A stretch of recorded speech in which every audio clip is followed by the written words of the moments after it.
2 araw na lang magbubukas ng bagong season ng NCAA.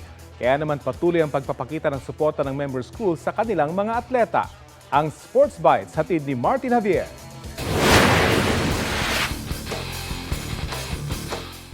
Ilang tulog na lang magsisimula na ang panibagong season ng NCAA. Kasabay ng paghahanda, 2 pang member schools ang nagdaos ng pep rally.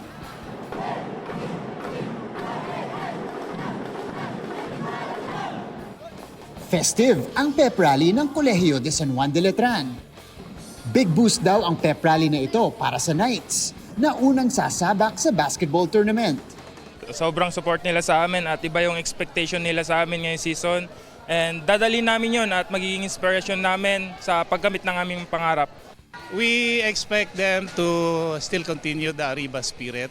Our teams are learning from these experiences, these successes. Yung 101 belongs to Letran.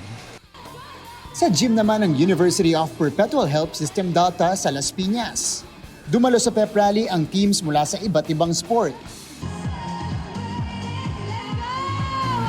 Excited silang salubungin ang Season 101, nakasabay rin ang pagdiriwang ng anniversary.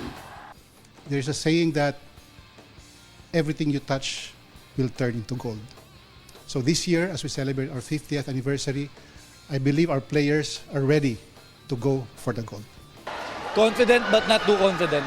Ano lang, nasa level lang kami na game at a time. Tsaka sobrang excited kasi madaming pumasok from juniors. Martin Javier, nagbabalita para sa GMA Integrated News.